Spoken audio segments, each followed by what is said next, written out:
Hi guys! So today, another journey of sourdough. So ito yung sinundan nung last time na prepare kong sourdough bread. So ito na siya, fully proof na after 2 days. And gagawin na natin siyang bread today. So ayan, hindi ko siya nilagyan nung banneton, yung pinaka-cover ng banneton natin. So dinirect ko siya doon sa pinaka-basket natin para magkaroon siya ng design.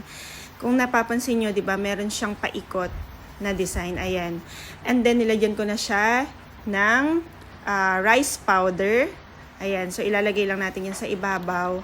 Tapos, saka tayo magde-design. Ayan. Kasi, kaya ako naglalagay ng yan para ma-emphasize talaga yung pinaka-design na gagawin natin. Actually, kahit wala naman yan, okay lang. Trip ko lang. Wala na. Natutuwa lang kasi ako kapag nakakapag-design talaga ako ng ganito sa sour bread. And ito, ayan, gumamit ako ng blade. Pwede namang plain blade lang. Kung wala kayo yung may holder, it will do. Okay lang yan.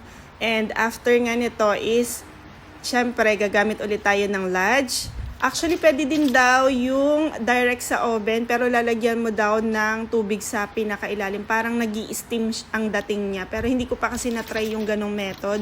So, ang ginagamit ko pa rin is yung lodge na lutuan.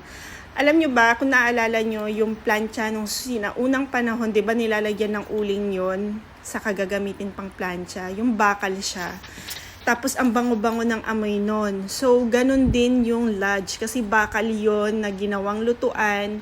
And kapag ka niluluto doon yung sourdough bread, sobrang bango talaga niya. Iba yung aroma niya sa normal na mga nabili yung bread. Halimbawa yung pandesal, iba din naman yung amoy nun. Ito talaga iba, ang bango ng amoy niya. Lalo na kapag ka naluluto na siya. Ayan, so naglagay lang ako ng deep slice dun sa gitna, parang pinakasingaw. And then saka sinalang ko na siya dito sa lodge. So nilalagyan ko siya ng konting water para pinaka-steam niya. Tapos ilalagay na yung cover. Diba sobrang init niyan guys. Saka ko siya isasalang sa oven. Ayun lang. And after nga niya na maisalang ko siya sa oven, eto na siya. Medyo nasunog. Hindi ko na siya naalalayan.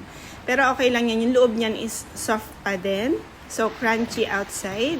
And, in-slice ko na siya. And, ayun, pinartner ko siya dun sa spaghetti breakfast ko kahapon. And, ayan na siya, guys. Sobrang ganda, diba?